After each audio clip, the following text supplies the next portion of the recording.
What is up crazy buddy, welcome back to another video. আশা করি সবাই অনেক বেশি ভালো আছেন, আর আমি অনেক বেশি ভালো আছি।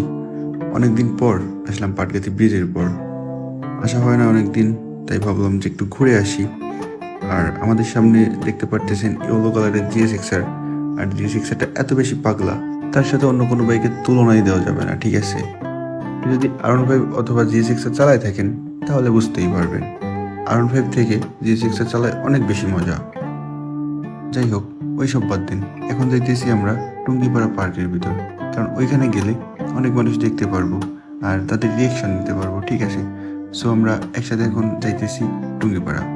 আর সামনে যেহেতু টোল নেয়, সেক্ষেত্রে সামনে পুলিশ থাকলেও থাকতে পারে, সো আমাদের কেয়ারফুলি রাইড করতে হবে।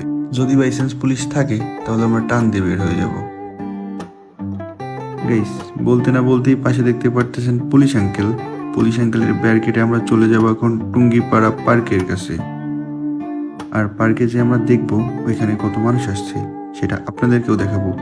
আর একটা কথা বলি, আপনারা সামনে যে ওয়েদারটা দেখতে পারতেছেন এত বেশি সুন্দর লাগতেছে, আপনারা না দেখে আর পারলামই না। আর আপনারা একটু দয়া করে বলে যাবেন যে রাস্তাটার ভিউটা কেমন। ঠিক আছে, আর আমাদের পাশ কেটে চলে গেল ইয়েলো কালার সে GSX-R। ভাই, এটা পুরোই আগুন। ঠিক আছে, আর আমি যেহেতু সেটা রাইড করছি, আমি জানি যে বাইকটা চালাই কত মজা।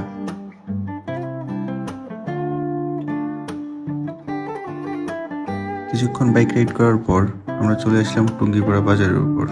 দেন এইখান থেকে আমরা ডান দিকে হয়ে টুঙ্গিপাড়া পার্কের কাছে যাব। দেন ওইখানে গিয়ে দেখব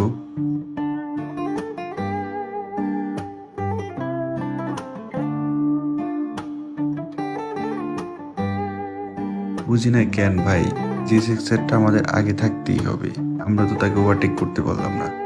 ও ভাই, কর্নারিংটা জাস্ট ওয়াও ছিল। ঠিক আছে, তোমাদের ভাইও কি কম যায়, এখন GSX-Rটাকে ওভারটেক করবো।